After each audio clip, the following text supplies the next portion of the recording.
compartir con usted mi opinión. Costa Rica históricamente le ha apostado a la educación. Seguramente por eso, por allá de los años 80, inclusive de los 70, muchos nos imaginábamos que sí podíamos llegar a ser un país desarrollado. La educación había sido un eje transversal en todo lo que desarrollábamos. El nivel educativo del costarricense le daba un gran potencial para todas las áreas. Pero después hemos venido en una caída libre en el tema de la educación. Los maestros y profesores, muchos de ellos han perdido el horizonte y han perdido el gusto por esa importante, significativa y distinguida labor de maestro. Los que dirigen las políticas públicas, en muchas ocasiones, llegan a dirigir a un ministerio sin saber cuál es la importancia de la educación y hacia dónde deberíamos ir. Sin embargo, eso no hace que la educación no siga siendo importante. Costa Rica tiene que retomar en mucho el nivel de la educación y no es entre pleitos entre un ministro saliente y otro entrante, achacándose programas ideológicos o no, qué hice yo, qué no hizo el otro, cómo vamos a salir adelante. Costa Rica tenía un eje transversal que todos los años, cada 4 años de gobierno, iba mejorando en sus niveles educativos. No crea usted que a Costa Rica viene la gente a invertir sencillamente porque no encuentra otro lugar. No, encuentra gente preparada, gente capacitada, encuentra un gran bono demográfico de gente muy preparada. Pero en la medida que vayamos dejando y abandonando la educación, en esa misma medida, los empleos buenos, los empleos de calidad, pierden interés para venirlos a ofrecer a los costarricenses. Si el ministro actual de Educación o las autoridades de educación no se preocupan por mejorarla y tomar el rumbo, encarrilar de nuevo la educación costarricense, es muy seguro que la situación que estamos padeciendo en el empleo, en el desempleo y en la inseguridad va a continuar. Soy Claudio Alpizar y esta es mi opinión.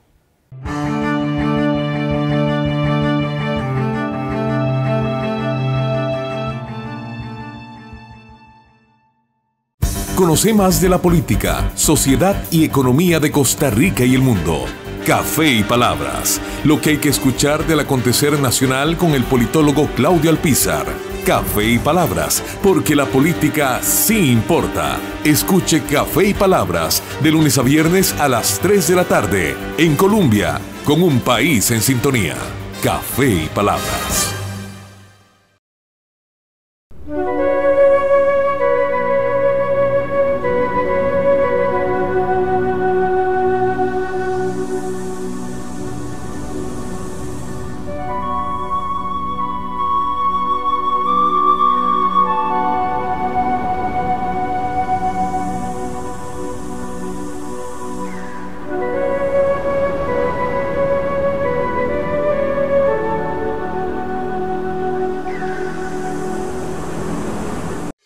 Club Unión, distinción y elegancia desde 1923. Ofrece almuerzos o cenas empresariales con la mejor atención, acompañados de un ambiente lleno de elegancia. Además, contamos con 6 salones, un restaurante, un bar, el lobby principal y otros espacios que se ajustan a tus necesidades.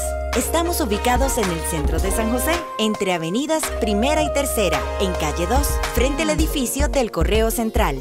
Más información al 2257-1555. Club Unión, privacidad y confort. Somos parte de la historia de Costa Rica. Hace muchos años, nuestros ríos fueron transparentes y cristalinos. Pero las aguas residuales de nuestros hogares y establecimientos los han contaminado. Por eso, Costa Rica decidió que ya es hora de recuperarlos. Por nuestra salud y la de nuestros ríos, Costa Rica construye el sistema de alcantarillado sanitario del área metropolitana de San José, en la ruta del saneamiento. Mensaje del Instituto Costarricense de Acueductos y Alcantarillados y Gobierno de la República. Conoce más de la política, sociedad y economía de Costa Rica y el mundo. Café y Palabras, lo que hay que escuchar del acontecer nacional con el politólogo Claudio Alpizar. Café y Palabras, porque la política sí importa. Escuche Café y Palabras de lunes a viernes a las 3 de la tarde en Colombia, con un país en sintonía. Café y Palabras.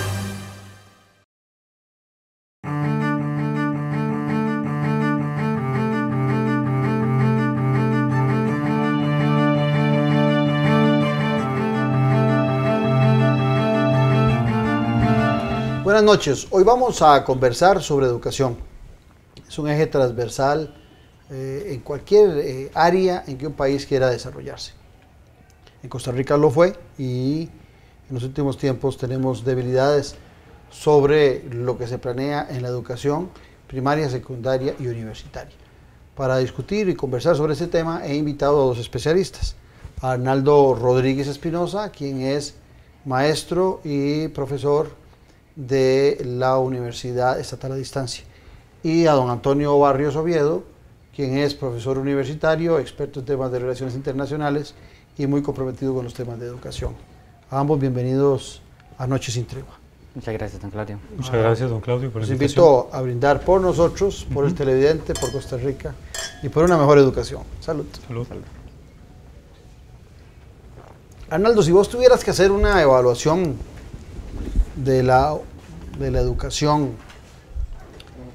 primaria y secundaria hoy en día, en general, ¿cuál sería el análisis que harías? Bueno, análisis crítico. Sí, por supuesto. Estamos en crisis. En la parte de educación tenemos serias deficiencias. El MEP tiene una crisis estructural muy compleja porque cada 4 años cambian los mandos y llegan personas, digamos, con buenas intenciones, pero no conocen el Ministerio de Educación. A aprender. Llegan a aprender. Hay una curva muy grande, ¿verdad?, de 2-3 años aproximadamente, y eso está generando problemas, ¿verdad? Eso es en los puestos de jefatura. En los puestos de jefaturas, ¿verdad?, digamos, de viceministros, ministros propiamente, y eso está haciendo complejo porque tienen una idea errónea de lo que es la educación.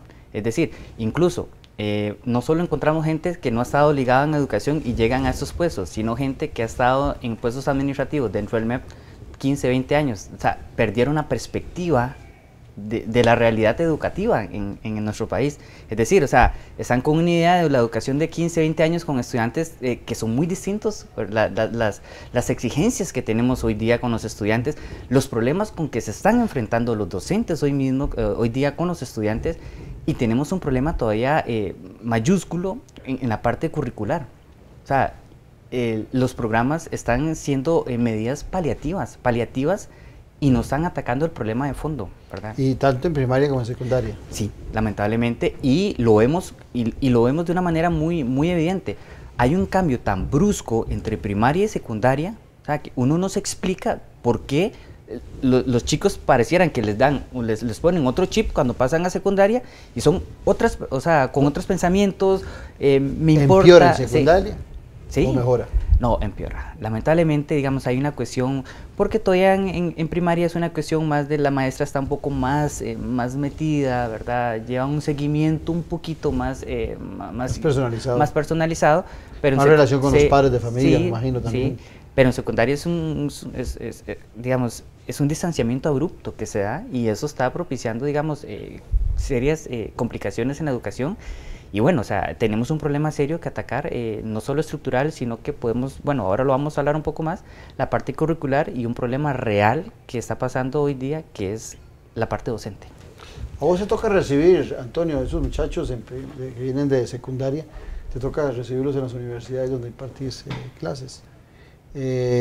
¿Compartís ese análisis que hace Arnaldo? ¿Le agregarías algo más? Bueno, sin duda es muy cierto lo que dice don Arnaldo, y hablando un poco de ese chip que hace también mención, sí, el estudiante después de que pasa de la secundaria llega a ser un estudiante totalmente distinto en todo sentido.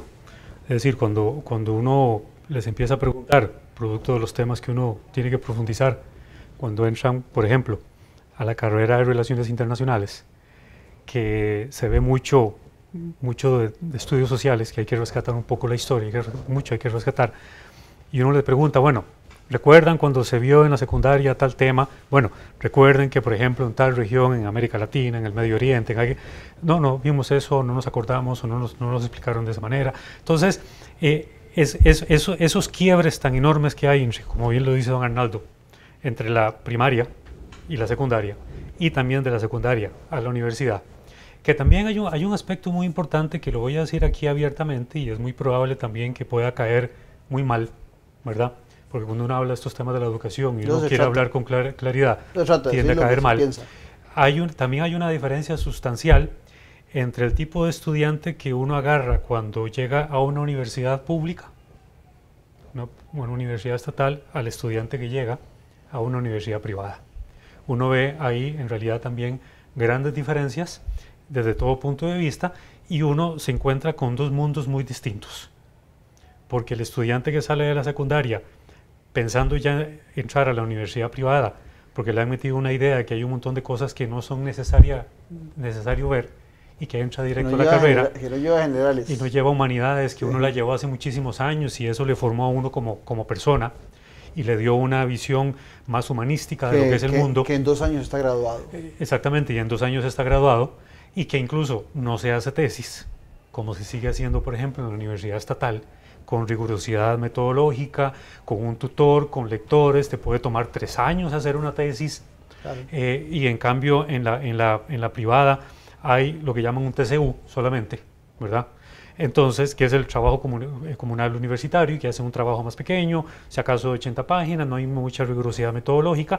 Ahí ya uno empieza a ver también problemas profundos en el estudiante de universidad, porque si hay una carencia terrible, principalmente secundaria, de que no tienen insumos de metodología, y llegan con ese gran vacío a una universidad pública que sí procura meterles la metodología para que empiecen a manejar los temas que a nivel internacional van a analizar más científicamente y no más de simple repetición, pero llegan también a una universidad privada en donde uno encuentra que no hay cursos de metodología a lo largo de la carrera, y que usted tiene que ver cómo se las ingenia para ver cómo les explica algo muy rápido, cómo se hace una hipótesis, un marco teórico, todo eso. Bueno, el estudiante que por lo menos entra a la pública tiene ese insumo, y el que llegó a la privada llegó totalmente carente y arrastró eso incluso hasta en el campo profesional. Pero me llama la atención porque en Café y Palabras, en el programa de radio, un día que conversaba con vos, Arnaldo, hablábamos de todo el, ¿cómo podemos llamarlo? La discusión, el berenjenal que se armó en relación a unos programas o a unos textos de estudios sociales que se decían que eran, o de cívica, que eran adoctrinamiento. En el mismo programa después vos me das el programa de estudios sociales aprobado, que si mal no recuerdo es de las pocas materias que tienen un programa tan reciente y tan actualizado, ese estudios sociales, que vos sos profesor también de maestro de estudios sociales. Pero la relación que hay, que no lo hice con esa intención, la invitación de ambos, pero es interesante lo que está saliendo, la relación que hay de estudios sociales con la carrera de Relaciones Internacionales, donde Antonio se queja del conocimiento con que llegan los estudiantes, en una de las pocas materias que tiene un programa actualizado, lo que muestra a todas luces es que si ahí los estudiantes salen mal en estudios sociales, ¿cómo estarán en las otras materias? No, indudablemente. El problema está, a ver, vemos, por ejemplo, y tomamos siempre de perspectiva y en ese ideal modelos extranjeros, ¿verdad? Finlandia y otros, de que es lo mejor y que, ¿verdad?, que podemos hacer grandes cosas. Pero aquí podemos tener el mejor programa del mundo que nunca va a funcionar, porque el problema no está siendo el programa, el problema es de fondo, es la capacitación docente, la actualización docente. Ahí está el problema. Pero un día el ministro actual Mora dijo que no era necesario actualizar ni capacitar. Los datos del Estado, de la educación, del último informe, o sea, nos dice que más del 50%... Evaluar, que no era importante evaluar a los profesores. Que más del 50% de los profesores que tienen en este momento el MEP vienen de universidades privadas sin acreditar. O sea, estamos hablando de más del 50%. O sea, es muchísimo. Es muchísimo las deficiencias que tienen en este momento. Y ve lo que acaba de decir Antonio hace un rato, que en temas metodológicos las universidades privadas no le apuestan a eso. Nosotros lo vemos. Y esos son después los profesores que llegan a la primaria y secundaria sin el conocimiento estructural y metodológico. Sí, no, totalmente. Y no solo eso. Bueno, claro, por supuesto que existen profesionales no solo capacitados, sino comprometidos. Pero aquí hay un problema mayúsculo, que es que hoy hay un gran grueso de la población que por un lado salieron de la universidad hace muchos años, ¿verdad? Y es necesario esa actualización. Y por otro lado, la gente nueva que está ingresando sin bases no solo de contenido, de conocimiento, sino que también metodológico, ¿verdad? Y nosotros lo vemos. Es más, la gente no sabe lo que es una cuestión básica de investigación. Y lo encontramos, por ejemplo, en estudiantes cuando llegan a los primeros años, no tienen la más remota idea, con cuestiones básicas, incluso distorsiones históricas, imprecisiones históricas. Y en los exámenes, si mal no recuerdo, en los exámenes de bachillerato, después de matemática, la materia más difícil es estudios sociales. Sí, no, y es que, bueno, estudios sociales es una cuestión, sí, y precisamente, por eso te digo, o sea, los programas van a responder a un montón de intenciones, pero no van a funcionar si en realidad no existe un problema real de capacitación. De hecho, estaba leyendo un artículo en El País. Más delicado, porque los problemas estructurales son más difíciles de solucionar a corto plazo. Sí, por supuesto. Estaba leyendo ese artículo y decía en ese estudio en España que en realidad habían llegado a la conclusión que digamos, para mejorar la educación no era necesario tener menos estudiantes, que es a veces la gran queja que tenemos acá, que son grupos numerosos. Ellos decían que en realidad habían dos elementos muy importantes para mejorar la educación. Era la capacitación docente y la motivación. Y aquí carecemos de motivación y de capacitación. Te doy un ejemplo en la practicidad. ¿Qué es la capacitación que están recibiendo los docentes en este momento por parte del Ministerio de Educación? Cuando hay actualización de programas, te dicen, eso es lo que deben de hacer, pero metodológicamente, cuáles son las técnicas, cómo llevarlo a cabo. Te doy un ejemplo más preciso. En el 2013 nos capacitaron para los programas de estudios sociales en primaria, una capacitación de 80 horas. En esa capacitación, o sea, dieron la capacitación y ni tan siquiera tenían claro cuál iba a ser la evaluación del programa. Sí, posible. O sea, no podemos seguir en eso. O sea, ahora, ¿qué es lo que pasaba? Entonces, que venían docentes a recibir, que eran los que iban a trasladar la información a los otros compañeros.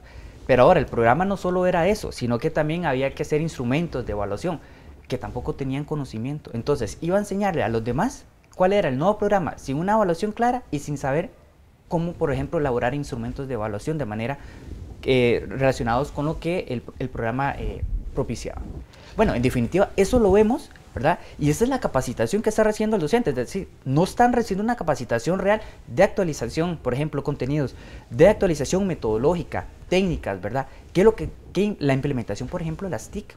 O sea, hoy las TIC no podemos hacer, no podemos taparnos, ¿verdad?, los ojos y decir, bueno, no, me olvido las TIC. No, las TIC están en todos los ámbitos y la educación se ha implementado de una manera importantísima. Pero lo que estás diciendo, en palabras, en un resumen, es que estamos educando para un viejo modelo. Estamos fuera de un modelo que requiere tecnología, que requiere otro tipo de disciplinas. No, ¿Cómo lo percibes vos, Antonio? Y bueno, no solo eso, es decir, estamos educando a partir de lo que muchas veces de la escasez en las que nos encontramos, hasta en las mismas universidades, pero no solo eso también. Yo creo que el docente, más allá de lo que pueda saber o de cuán actualizado pueda estar, debe tener también condiciones o herramientas que propicien en el estudiantado ese interés por lo que está estudiando. Es decir, Arnaldo acaba de decir algo que es muy importante. Cuando yo me encuentro, por ejemplo, estudiantes con unas distorsiones históricas terribles, como por ejemplo llegó a mis manos unos exámenes de secundaria, en donde dice, por ejemplo, que Islam es sinónimo de terrorismo, y así le pusieron el espacio en blanco. Eso fue un golpe bajo para vos. No es propiamente así, sino que eso no es cierto, que Islam es sinónimo de terrorismo. Sí, claro, por supuesto. Es decir, o que en el espacio en blanco en el examen que me llegó de estudios sociales y de educación cívica, dice que el fundamentalismo tiene su origen en el Medio Oriente, cuando ha habido en la historia fundamentalismo católico y fundamentalismo cristiano, evangélico, y quedarme encajonado en eso por la coyuntura, que el Medio Oriente está teniendo, sobre todo después de los atentados del 11 de septiembre, que desde el punto de vista ideológico ha servido para enfatizar sobre ese asunto, y así se le transmite al estudiante, es muy peligroso. terriblemente peligroso. Ni siquiera es solo ni siquiera es solo una distorsión histórica. Ojalá que fuera solo eso, porque eso uno lo puede tratar de corregir. No, es como la gente, cuando uno trata de corregir eso, te pueden estar creyendo de que están equivocados. Mira, uno le dice a los estudiantes, mira, está equivocado, se lo dijeron equivocadamente, lamento que tener que decirlo así, pero no es esta la situación. O que me digan, y lo voy a decir abiertamente también para acá, porque me especializo en muchos sentidos en caer mal por hablar muy claro, que me digan que Israel es el bueno y los palestinos son los malos, así. Igualmente. Bueno, pero si yo llevo ese tipo de educación tan sesgada o tan de poco análisis, por ejemplo, a la formación de ciudadanos en educación cívica en Costa Rica, si no saben lo propio, lo nuestro, pues es mucho más difícil, Arnaldo, que los estudiantes puedan saber qué pasa en otras latitudes. No saben, bueno, no lo sabía tampoco el ministro, el tema de desarrollo de la anexión de Guanacaste, no saben el tema de la independencia de Costa Rica, no saben la evolución que ha tenido la democracia costarricense. Pues mucho más difícil todavía que sepan lo que pasa en otras latitudes. Bueno, tal vez solo agregar algo muy rápido. El asunto es que yo siempre he concebido los estudios sociales y la educación cívica como asignaturas concientizadoras, sin despreciar la importancia del español, de la matemática, de las ciencias. Estudios sociales es conciencia social. ¿Cómo hago para que el estudiante entienda el país que tiene y cómo hago que el estudiante sea crítico de eso que tiene? El experto en estudios sociales. No, en definitiva, por ejemplo, a ver, cuando yo decía que el problema digamos, hay un problema de fondo que era la capacitación, yo creo que aquí en realidad más que identificar el problema es buscar soluciones, ¿verdad? Pero por ejemplo, vea lo que pasa con las soluciones en las capacitaciones y con todo eso. Tiene que ver, por ejemplo, muchos docentes no salen a capacitarse porque los directores no lo dejan, porque se amparan a un recurso de amparo, algunos, de que la prioridad son los estudiantes y no pueden estar saliendo. El MEP es una estructura tan compleja que te encontrás una serie de programas, por ejemplo, está tan fragmentado a nivel interno, que entonces un ente, ¿verdad?, viene y te dice, por ejemplo, un programa, este es lo que tienen que desarrollar, y después sale otro que dice que es otra cosa que hay que desarrollar, y cuando te das cuenta, están saturados, salen por una cosa o una otra, y cuando uno lo saca para tratar de actualizarlos en programas de fondo, ¿verdad?, en aspectos de fondo, de contenido, ¿verdad?, o desde la especialidad, bueno, te das cuenta que los docentes han estado saliendo durante el año en múltiples capacitaciones de otras instancias que no tienen relación. O sea, hay un problema real. O sea, primero, no los dejan capacitarse. Segundo, por ejemplo, la prioridad es el que estén en el aula, y eso significa entonces que en definitiva no salen. Uno dice, bueno, entonces utilicemos las tecnologías y utilicémonos en una capacitación virtual.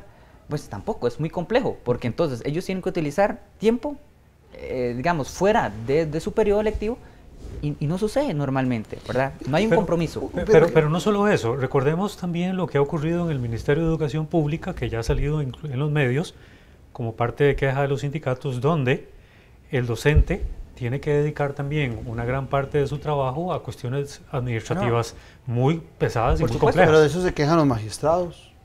Las funciones administrativas, se quejan los Sí, pero es que el docente, maestros. sí, pero es que el docente es para que esté en el aula enseñando. Ese debería ser la función primordial. Tuve a Fernando Cruz, presidente de la Corte, y me decía que uno de los problemas que tienen los magistrados es que tienen mucha función administrativa. Entonces no pueden dedicarse solo al tema de las leyes. Entonces el profesor se queja también de que tiene mucha función administrativa. Entonces que no puede impartir clases. No, y en definitiva, hay una carga muy fuerte, y no solo eso, o sea, hay una cuestión que también, digamos, que nos hemos burocratizado mucho. Sí, entonces, pero el problema también es que el docente se lleva mucho trabajo para su casa. Las tareas normalmente no se pueden revisar en clases. Los exámenes se revisan en la casa, los exámenes se elaboran en la casa. Es decir, por eso te digo que también no solo es capacitación, sino motivación. O sea, ¿cuál es la motivación en ese momento que tiene el docente cuando tiene grupos numerosos con programas que tienen que desarrollar muy academicistas, tiempo limitado, que además tiene una carga administrativa muy fuerte, Tienen que estar lidiando con padres, con estudiantes, con el personal y las lecciones reducidas, o sea, porque son programas que yo los llamo como hay un grupo en el MEP, en definitiva, cuando llegan y son muy ingeniosos, ¿verdad? Se les ocurre una idea enorme, muy bonita, pero en definitiva son descontextualizados, o sea, no hay una realidad, ¿verdad? No ven la realidad que está pasando en el aula, a qué se está enfrentando el docente. Entonces, eso es una visión idealista de que eso es lo que va a funcionar y no funciona.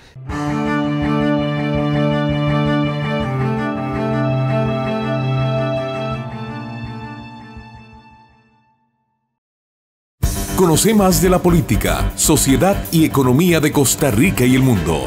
Café y Palabras, lo que hay que escuchar del acontecer nacional con el politólogo Claudio Alpizar. Café y Palabras, porque la política sí importa. Escuche Café y Palabras de lunes a viernes a las 3 de la tarde en Colombia, con un país en sintonía. Café y Palabras. Soy yo otra vez, una empresaria que se enfrenta a grandes retos, como buscar la mejor manera para hacer crecer mi empresa. Para eso, es lógico que requiera un capital y una garantía para responder que en este momento no tengo. Por esta razón, la Banca para el Desarrollo se convierte en el mejor aliado, con condiciones favorables, asesoría técnica, acompañamiento y dando parte de la garantía para respaldar el crédito. Somos Banca para el Desarrollo, oportunidades reales para proyectos viables.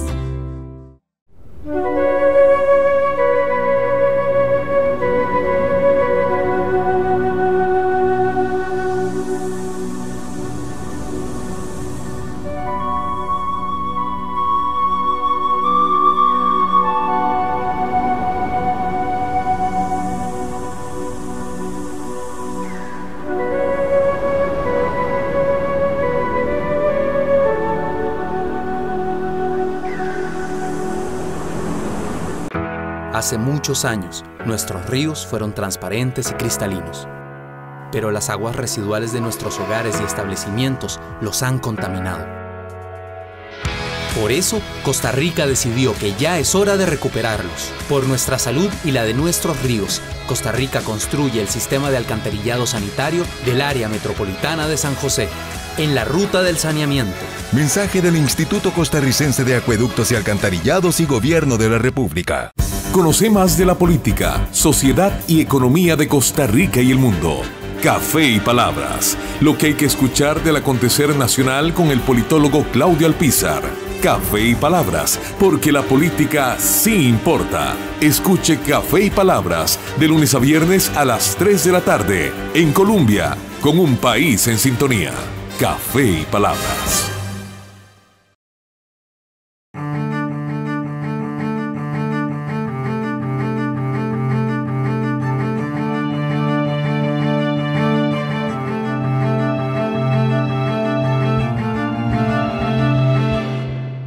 Les hago la siguiente pregunta. Cuando yo estaba chiquillo, iba a la escuela y al colegio, eran pocos los colegios privados que había. Yo estudié en Tibás, en el Mauro Fernández, y me acuerdo que hablar de los colegios en Moravia era hablar de casi que de todos los colegios privados. Había uno que otro en otro lado, pero los colegios, hoy es un residencial, pero en esa época en Moravia estaban los más distinguidos colegios privados, y eran pocos. Mucho antes de eso eran todavía menos, pero el costarricense se reconocía y le daba un gran aprecio a la educación estatal porque la consideraba muy buena. Los temas de ir a la privada era por otras razones, pero no había, por ejemplo, para ir a la educación pública temas de inseguridad que preocuparan, no había temas de calidad, no había temas de responsabilidad de los maestros, no habían temas de incumplimiento de los programas que alejaran a la gente de participar en la educación pública. Pero hoy, muchos que somos de clase media, hemos hecho el esfuerzo para que nuestros hijos vayan a la educación privada. Yo también hago clases en las universidades y he llegado al convencimiento, y quiero hacerles esta pregunta, que los estudiantes de la universidad, de los colegios privados, vienen mejor preparados, muchos de ellos, que los de los colegios públicos, que en algunos casos vienen muy bien preparados, pero no en la misma proporción que salen de los colegios privados.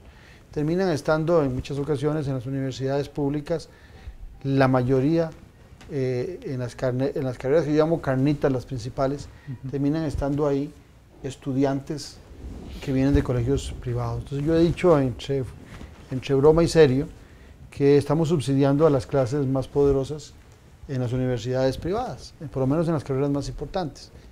¿Sienten ustedes una diferencia sustancial, hoy por hoy, con el corazón, con la mano puesta en el corazón, entre la educación que se imparte en las escuelas y colegios privados con los públicos, a sabiendas de que los profesores de una y otras vienen de las mismas universidades, Costa Rica, universidades privadas, nacional, tecnológico, o como les decía, universidades privadas, o el proceso de selección de los maestros para esas escuelas privadas son más estrictos, o los niveles de control de horarios y de responsabilidad de programas son más estrictos?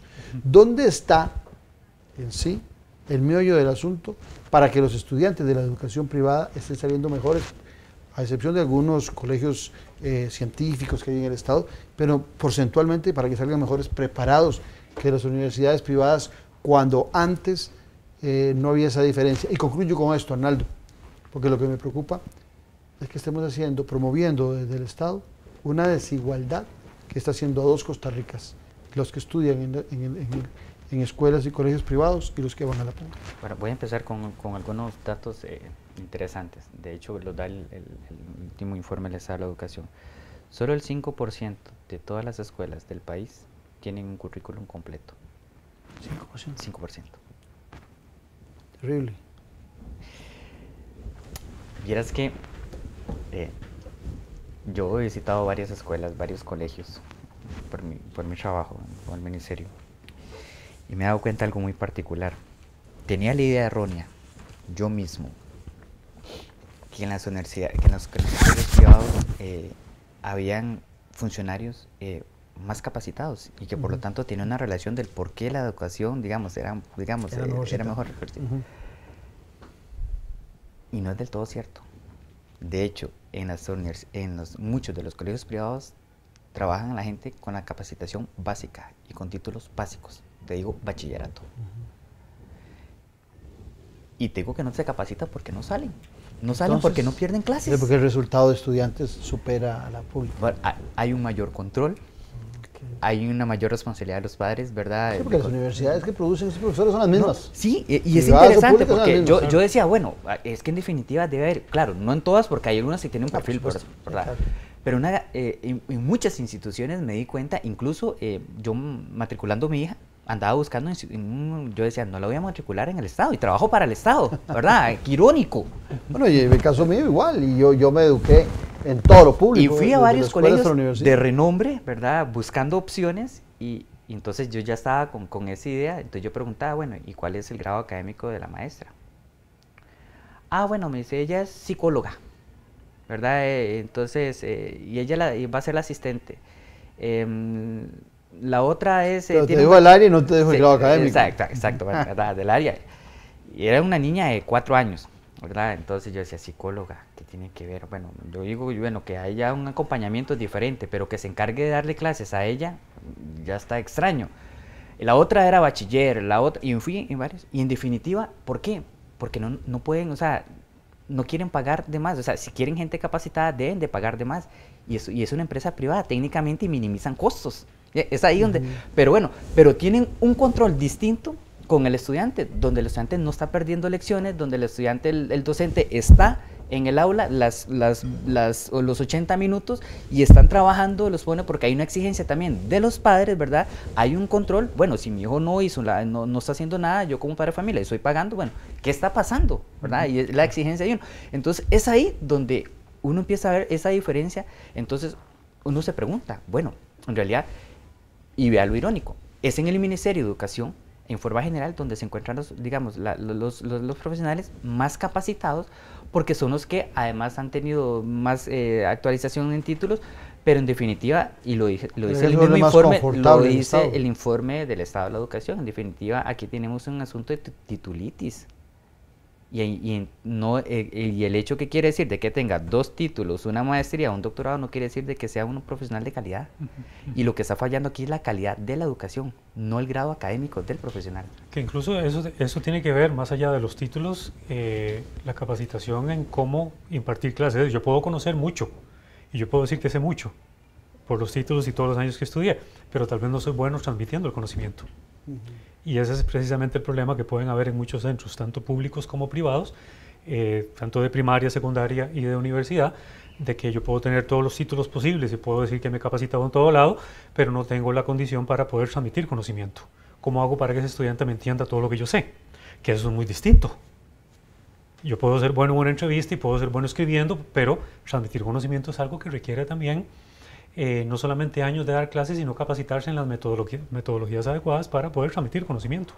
Porque le estoy transmitiendo todo lo que yo sé a otra persona de la manera más sencilla posible para que me entienda todo eso que yo sé. Pues yo no puedo someter a un estudiante de un nivel que apenas está empezando con todo lo que yo sé al mismo nivel en que yo estoy. Entonces es cómo me bajo yo, cómo me bajo el nivel del estudiante para poder transmitir el conocimiento. Ahora, un poco lo que usted decía, don Claudio, anteriormente, yo creo que hay un poco de todo, tanto en la pública como en la privada, a nivel de primaria, secundaria y universidad. Yo que hablo mucho con los estudiantes de la pública y de la privada, de la universidad privada, pues ¿qué es lo que me dicen los estudiantes? Bueno, yo estoy aquí en la privada, me acuerdo que un estudiante me dice, yo estoy aquí en la privada por 2 razones. Quiero graduarme pronto, ¿verdad?, la carrera, y porque el promedio no me dio para entrar a la pública. Entonces, y cuando yo hablo con estudiantes en la universidad pública, pues también hay de todo. Hay gente que hizo un gran esfuerzo en la pública y logró entrar a la carrera. Quiero interrumpirte en eso, porque en eso que estás diciendo, y lo conozco del tecnológico, en el tecnológico a veces los estudiantes duran muchos años en la carrera porque no hay presupuesto para abrir cursos. Y eso pasa en la Universidad de Costa Rica, eso pasa en la Universidad Nacional.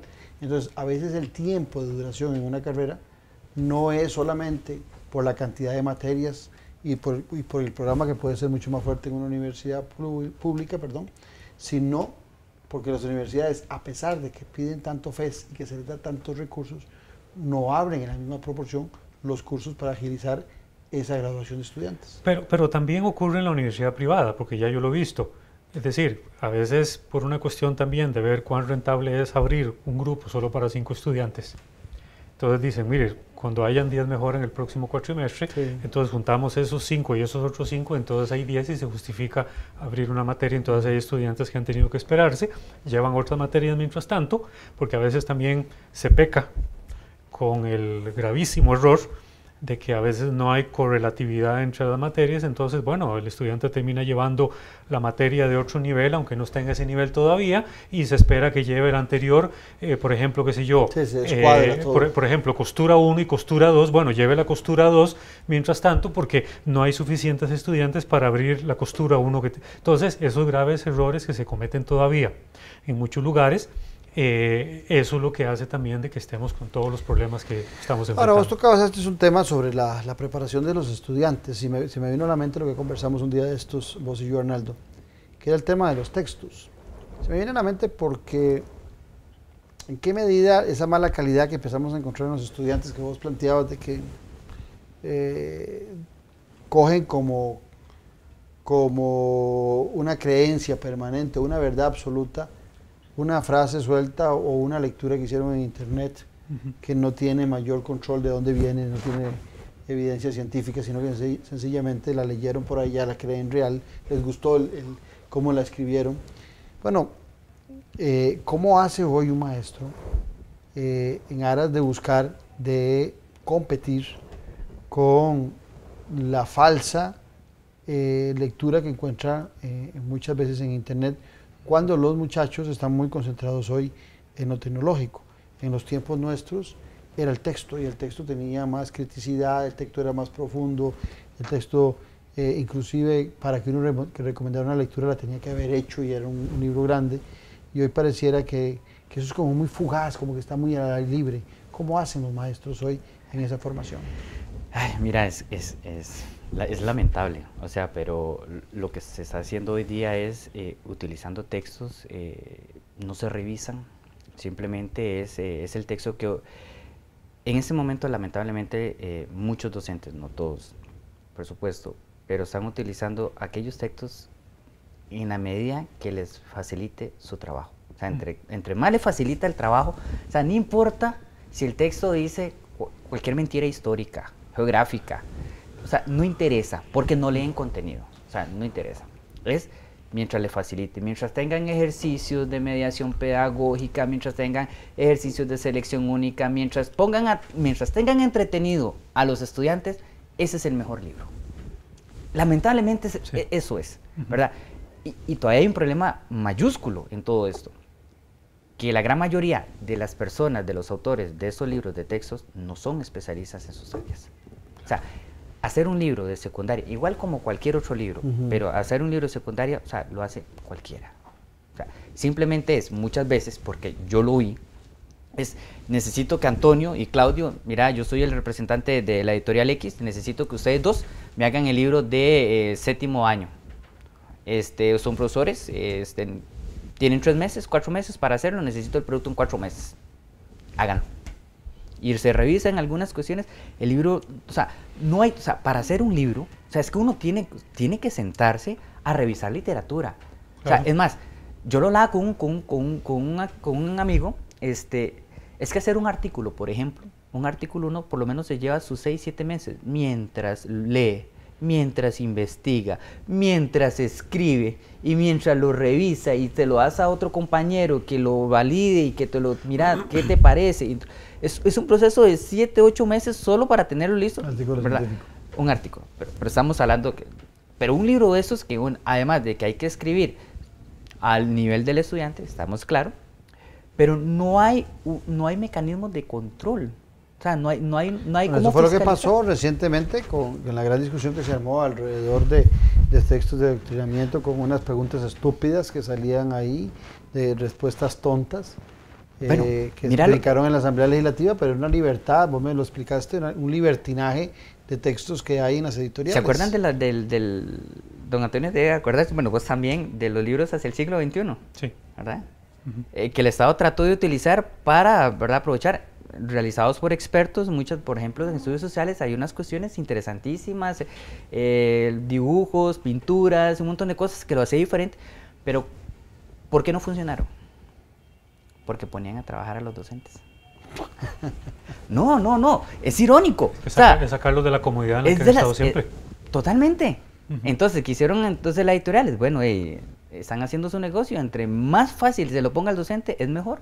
De hecho, un día eso estaba hablando con mi esposa, y ella me decía, Arnaldo, yo no concibo, por ejemplo, ella es profesora de educación especial, de una maestra en segundo año que le diga a un chiquito que haga los ejercicios que con miles cosas sabe leer. O sea, ¿cuál es la idea de ese texto?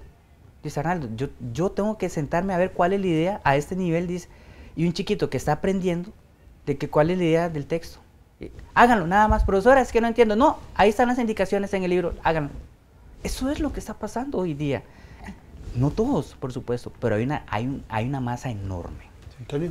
Permítame comentar algo sobre el tema de los libros de texto, porque, bueno, esto, yo he estado haciendo algunas investigaciones sobre los textos y sobre todo aún más profundizar la investigación a raíz de todo esto que recientemente ocurrió, que usted rescató, don Claudio, en el sentido de que este es un mal de toda América Latina. Es decir, todas las editoriales en América Latina hacen lo mismo que en Costa Rica, es decir, no es una cosa exclusivamente de nuestro país. Es decir, los libros de texto no están sujetos, todos mal en las pruebas PISA. No están sujetos a escrutinio por los especialistas ni nada.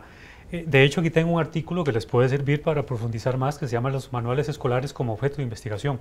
Es decir, todos los textos que se están utilizando en primaria y en secundaria, y en algunos casos a nivel de universidad, a pesar de que se hable de la libertad de cátedra, la libertad de cátedra en la universidad muchas veces se malinterpreta. No es hacer lo que a mí me da la gana, como la gente cree, sino que... un maestro y amigo, don Wilbur Jiménez Castro, que hay libertad de cátedra y a la par responsabilidad de cátedra. Correcto, exactamente. Entonces, hace poco estuve en una reunión, los nombres los voy a omitir porque no vienen al caso, con varios asesores en el MEP, y uno de ellos... Amigos tuyos. Y uno de ellos me dijo los conozco. Claro, y uno de ellos me dijo casi en tono jocoso, pero en realidad muy serio, muy grave, y me dijo que cuando revisan los libros de texto, lo que hacen a veces es cambiar quizás un punto por una coma. Se van por la forma. Una cuestión ahí gramatical, de puntuación, nada más, pero no de contenido. Porque como bien dice Arnaldo, eso implica tener toda una comisión y todo un equipo de gente que de veras dedique a eso, y no lo hay. Porque le delegaron potestades totales a las editoriales para que impriman los documentos o los libros de texto sobre la base de los programas que actualmente están presentes. Y que como ya hay una plancha elaborada en las imprentas, entonces simplemente pues la reimprimen, ahí ya están elaboradas las planchas, no hay cambio que dicha, porque las planchas son muy caras, entonces simplemente pues prácticamente lo mismo que sigue cada año. Cuando uno estaba chiquillo, recuerdo a Paco y Lola, que fue sacado por hoy en día por machista, en algunos de los textos se consideran hoy machistas, pero en aquella época había como una uniformidad de los textos que se utilizaban en primaria o en secundaria. Eso ya no se utiliza. Hoy está hay libertad de texto, así como libertad de cátedra, hay libertad de texto en primaria, en secundaria. Sí, en definitiva. Hay algunas cuestiones, novelas, por ejemplo, que se pueden utilizar, pero hay toda una cuestión, por ejemplo, hay una que sobre el 56, que es una novela y se ha visto como una cuestión histórica, ¿verdad? El famoso lado oculto, ¿verdad? Que eso en realidad no es nada del lado oculto, sino es una pleitesía enorme a una figura, ¿verdad? Pero eso lo aprueba el Consejo Superior de Educación. O sea, aquí hay un problema también importante. O sea, en el Consejo Superior de Educación está integrado por personas que no son expertas en las áreas también. O sea, ¿cómo se ha integrado? Hay un representante de primaria, hay un representante de secundaria, hay un representante de un exministro. Y si sumamos la representación del ministro, por ejemplo, digamos, que fue lo que pasó con Garnier la vez pasada, Garnier era el jefe del representante primaria, el representante secundaria, y tenía de apoyo a Francisco Antonio Pacheco. Y tenía todo el poder. Y son 7, ahí tenía mayoría. O sea, ¿y por qué cree que se lleva a cabo toda esa maquinaria? Pero la mayoría sirve para bien y sirve para mal. Por supuesto, ¿verdad? Después de todo lo que pasó con sociales y toda la crítica, les pasó por encima, les dio igual, y lo comentábamos la vez pasada, y no les importó. O sea, no les importó cuando los expertos, y yo te decía, o sea, dijeron un no rotundo, no solo la UCR, no solo la Escuela de Historia, la de Formación, la de Geografía, la UNA, la UNED, Colipro, los sindicatos. Fue una cuestión tan impresionante decir, este programa no sirve, y no les importó. Y a ellos sí les sirvió. A ellos sí les sirvió. O sea, y por ejemplo, ¿por qué lo hacen en el 2014? Prácticamente la salida. Y te digo porque hay una curva de aprendizaje. Y te lo digo de la mejor manera. El programa de ética estética, que era el programa estrella de Garnier, por ejemplo, se implementó en el 2009. O sea, Garnier llega en el periodo del 2006, ¿verdad? Está un año saliendo prácticamente. ¿Por qué pudo lograr el resto? Porque, claro, por supuesto que aprendió del ministerio en esa curva de aprendizaje que tuvo, y le permitió que en los siguientes 4 años puso su maquinaria a trabajar completa. Pero estaremos fallando en la selección de los ministerios, de los ministros de Educación, porque donde la gran sorpresa en la administración de Juan Carlos Alvarado fue la elección de un alcalde como ministro de Educación. Don Leonardo Garnier era economista, nunca se había distinguido como educador. Después vino Sonia Marta, que era rectora, que eso se supone que tenía un nivel superior para poder entender la educación. Pero si uno revisa para atrás de Leonardo Garnier, la mayoría de las gentes que llegaban eran gente con mucho conocimiento y con mucho bagaje sobre los temas de educación. Habrá un punto de inflexión ahí en el 2006 en relación a quienes debieron haber sido los directores de orquesta. Hay que tener claro, o sea, pueden ser muy buenos académicos. Lo que decías vos antes. Pero el MEP es otro mundo. Es otro mundo y lo llegan a conocer. Y en esa curva es muy complejo porque en realidad el que sale perjudicado es la educación, son los estudiantes. Ser alguien del mismo MEP. Por ejemplo, y ahora uno lo ve también con el ministro. O sea, en definitiva, manejar una alcaldía pequeña, o sea, mientras con un ministerio de más de 77,000 empleados, que no solo eso, o sea, dígame usted, por ejemplo, la coordinación de los directores regionales, que también es una cuestión política. Hay varios puestos que son políticos, ¿verdad? Que es los viceministros, la coordinación de los directores regionales. Llega una persona, por ejemplo, en el gobierno pasado, llegó una persona que venía de la UNA, un académico, a decirle a los directores regionales, como jefe de los directores regionales, cuáles eran las políticas y qué eran lo que debían de hacer. Imagínense con gente que tiene 20, 25 años de estar en el MEP y decirle a usted qué es lo que debe hacer. O sea, es ilógico. No, y desde que empieza a hablar, el que va a recibir las instrucciones se da cuenta y todavía, lamentablemente, el actual ministro todavía anda en una cuestión política. Electoral. O sea, electoral. Anda en todas las escuelas diciendo qué es lo que hay que hacer, cómo hacerlo, cuáles son los problemas, quiero escucharlos, por favor. O sea, es hora de actuar. De acciones. De acciones. O sea, ya no podemos seguir en eso porque hay que entender la estructura tan compleja del MEP. O sea, no podemos andar diciendo quiero escucharlos, qué es lo que ustedes piensan, docentes, qué es lo que ustedes necesitan. O sea, sí, ¿qué evaluación se hizo previa? No son medidas paliativas. Sí. Yo creo que, bueno, un poco, muy bien lo que dice don Arnaldo también, en el sentido de que el MEP es un monstruo gigantesco, es decir, estamos hablando de miles de maestros, estamos hablando de miles de administrativos. Para mí son como dos cabezas gigantescas con fuerzas poderosísimas a lo interno, que por más que un ministro quiera, sea que sea del ramo, o no lo sea, quiera hacer cosas, al final de cuentas, los mandos medios tienen un poder impresionante. Los mandos medios son los que históricamente en este país, en todo nivel de los ministerios, del aparato estatal de este país, que es gigante, son los que verdaderamente tienen el poder, porque son los que han estado metidos en el tema. Pero mejor lo que dice Arnaldo, si vos le metes esos mandos medios a alguien de la casa con conocimiento, a lo mejor esos mandos medios podrían ceder en algo. Pero si le traes a alguien desde afuera, esos mandos medios rápidamente evidencian que no sabe para dónde va y no conoce el tema. Como dicen uno, tradicionalmente se lo comen. Se lo comen. Pero yo creo que en casa, por decirlo en estos términos, aunque le pongan a alguien de casa, yo creo que también hay problemas. Y deben haber choques muy fuertes cuando uno encuentra esos monstruos gigantescos. ¿Qué hacemos en estos 3 minutos que hacemos con la educación? Porque un país que pretenda desarrollarse, si no tiene la educación como eje transversal, está jodido. Yo creo que es una cuestión de conciencia, y la conciencia va más allá simplemente de lo que yo sé o del puesto que estoy ocupando. O sea, si yo quiero de veras aportar sobre la importancia de este cambio y saber que dentro de, es decir, cómo quiero ser recordado yo. Como hablando de los maestros o de los directores. No, yo creo que en general todos ocupamos una funcionalidad muy, muy importante, porque no solamente es hablar de una jefatura de un ministerio o de los mandos medios que tienen un gran poder, sino, es decir, yo creo que es una cadena que debe tener toda una línea lógica. Pero no es eso dejar un poquito a la voluntad de cada uno. Debemos dejar de lado los egos. O sea, hay una cuestión de egos del político, de que cada 4 años yo necesito dejar mi huella, ¿verdad? Sí, mi marca. O sea, debemos dejar de pensar en eso y pensar en una cuestión a largo plazo, mediano y largo plazo. O sea, no podemos ser cortoplacistas cada 4 años, estar en un vaivén. Cada 4 años hay gente, o sea, en el ministerio, por la política, que los cambian y los ponen en un escritorio a hacer nada, porque eran de otro partido. Y eso sucede todavía en la actualidad.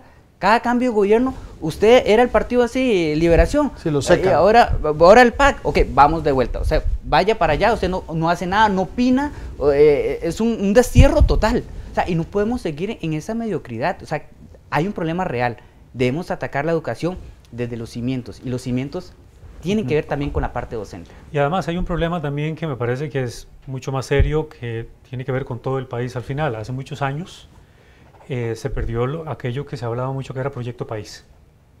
Ahora todo se hace improvisadamente, o sea, cada 4 años ya no hay nada de largo plazo. Cada gobierno quiere distinguirse de lo que hizo, bien o mal, dirá que lo hizo bien. Sí. Entonces ese tema de Proyecto País, que independientemente de quién gobierne, se continúa con las políticas públicas, porque se está pensando a futuro, porque aquí nadie es dueño de nada. Y se puede dejar la marca pensando a futuro. Y pensando, claro, y rescatando lo bueno que se ha hecho. Por supuesto, pero eso de Proyecto País en la economía, como usted estaba hablando en la entrevista anterior, o en una variedad de temas que tienen que ver con el desarrollo del país, hace mucho tiempo eso está quebrado. Hace muchos años se quebró. Muchas gracias, Antonio. Muchas gracias, Arnaldo. Mucho gusto, don Claudio. Claudio, placer. Y sobre todo a ustedes, las gracias por habernos acompañado en Noche sin Tregua, la política con P mayúscula. Los espero en 8 días, al ser las 8, con todos los domingos, todos los domingos con toda la política nacional. Un abrazo. Salud.